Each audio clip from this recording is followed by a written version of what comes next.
everyone, my name is Morontomi Akibuko and I'm an Executive Research Officer for the ThinkCyber Nigeria Kaizen program. Welcome to the Kaizen program Season 1 recap, or as I'd like to call it, the Cyber Gym where we beat Tier 2 gladiators. Now let's be honest, if you survived our weekly CTF challenges without crying over an SQL injection or losing sleep during a web app exploitation, congratulations, you are officially part of the elite cybersecurity tribe. But jokes aside, this season has been all about growth, grit, and greatness. From discovery scans to privilege escalation, we didn't just learn, we lived the cybersecurity experience. In this short video, we'll take you through that journey, the wins, the lessons, the late nights, and the transformation that set a new standard for hands-on cybersecurity training in Africa. And if you're thinking, how do I build an exceptional cybersecurity career like this? Let me save you some guesswork. When choosing the right platform that takes you from inquiry to employment, here are the 5 things you need to look out for. Namely, structured simulator-based training, not just theory dumps. Secondly, real-world job-ready labs, not just classroom studies. Thirdly, mentorship from global experts. For the 4th position, it will be industry certifications. And lastly, career support placement. Our next training starts January 12, 2025. So if you're serious about building a world-class cybersecurity career, don't wait.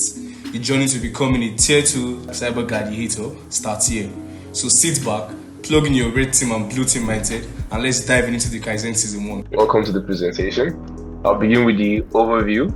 For this milestone, we've solved over 35 machines. We covered series such as the Drifting Blow series, Grotesque series, Axudo series, the Empire series, Corrosion series, Dark Hole series, Akibu series, the Brain Palm series, Momentum series, Shuriken series, and finally the Who Wants to Be King series. Each of these series has multiple machines under them. Overall, the primary entry vectors include content management, team edits, various types of encryption. As you can see here, we have stego and archived credentials. We have RFI, which is the remote file inclusion, and the RCA, remote code execution proof of concept, deserialization, FTP, whereby we're able to log in anonymously through the FTP ports, log poisoning, which we utilize on the LFI, which is the local file inclusion, and the buffer overflow, which is basically an attack on the stack whereby data is being solved. And for the recurrent escalation primitives, it included the cron abuse, SUID or path hijack, and several scripts gotten from GTA Apple beans allowed us exploit various SUIDs and kernel exploits such as dirty pipe, dirty cow. Also, the common mitigations which would be advised includes the rotating of credentials, removal of secrets from web artifacts, ensuring that vendor apps are being patched, and lockdown sudo and SUID bits. Also, for the presentation format, it goes from the discovery to the enumeration to the foothold and finally the privilege escalation phase. And this is also the methodology that was employed when exploiting each of these vulnerable machines. Let's move into the discovery phase. The first phase is reconnaissance or discovery phase. The first phase in every penetration test is usually host discovery, where I try to identify which systems are active in the network. And for this, I use mainly 3 tools: NetDiscover, Nmap, and sometimes ARP scan. Although these tools can perform the same functions, they are different in their own way. It's because NetDiscover helps me identify active IPs quickly. ARP scan give detailed response from devices on the local network, and Nmap can either be used for scanning the network also, and it's also used to confirm open ports and services after you found the host discovery. And across these machines, the most common services I usually see, they are usually port 80, that's HTTP, SSH on port 22, SMB, that's ports 139 and 445, and then FTP, that's on port 21. Once I identify the live host, I move on to the enumeration phase. As for the enumeration phase, the summary here is just for us to enumerate the services and sensitive artifacts to locate it. Basically, enumerate the services and locate sensitive artifacts.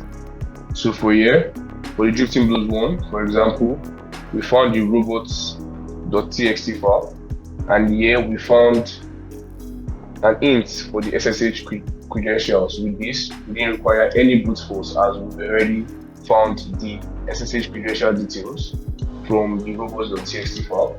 For the Drifting Blues 3, here you can see here the logger accepts inputs. Basically, the SSH logger file which we found over the web domain accepts inputs. How we did this was simply sending a payload after connecting remotely through Netcard. So the payload was a PHP web shell, and we realized that when we checked the logger file located on the web server, it logged the attempt. Since we know it logged the attempt, that means the PHP web shell code which we inputted after connecting remotely using Netcard was going to be logged. Now we know that it's a candidate for log poisoning, and this can be utilized to gain a shell. There are several other enumeration summaries here, as I'm saying. We have the brainpower one, which was a Windows style binary, and we examined it via the immunity bugger. So what's trying to say was the binary which was vulnerable to buffer overflow exploit was a Windows binary. That is, it had an extension of .exe, and we ensured to examine it using the immunity debugger, and we were able to get a crash at 800 bytes. So using this tool, we were able to get the exact offset after knowing that the binary crashes at 800 bytes. We can move on to the foothold phase. So after enumeration, the next is the exploitation phase, and this is where I take advantage of discovered vulnerabilities to gain access to the target system. This is where I turn all the information from enumeration into action, exploiting misconfigurations, weak credentials, or code vulnerabilities to get a foothold on the machine. So now let's go over how this played out across the machines I worked on.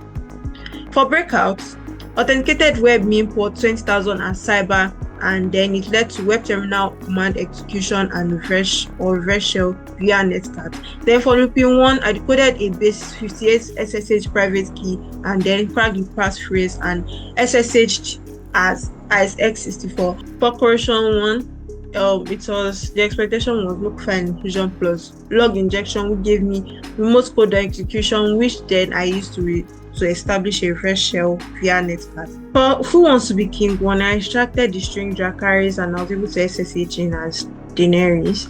Then for Shuriken 1, it involved local file inclusion and I cracked HT password, which enabled me to get an authenticated upload exploit and gain a web shell. Then for Shuriken 2, I modified encoded session tokens to inject Node.js remote code execution payload and I gained a web shell. For the final part, which is the privilege escalation, as can be seen here, we have for over 35 machines here, and I'll be speaking on a few as I've been doing earlier. So for the Drifting Blues 2, which can be seen here, so it says stolen ID underscore RSA. So this is an SSH key, and we realize that upon enumeration of the target's terminal, he had access to the SSH key, and knowing that he has access, basically he had all the file permissions in this key. So went ahead to just send this to the attacker's machine and were able to log in via the SSH port as a user root with this SSH key that was found. So as I said earlier, he had full permissions to this SSH key, even though the owner of the key was root user. So also knowing this, as I said earlier, we just needed to transfer it down to the target terminal, and we utilized the key to gain remote connection via SSH as the root user. That was a privilege escalation process that was utilized for this particular machine. I'll be showing other escalation paths which we use, so you have better idea of several ways to escalate privileges when you gain foothold. As can be seen here, for the who wants to be king 1, we performed an enumeration on the target terminal, and during the enumeration we uncovered a particular zip file which had hints to the root credentials. So with this credential found, we're able to gain access as the root user, which shows you that simple enumeration sometimes can help escalate privileges, as some users leave behind root credentials in files.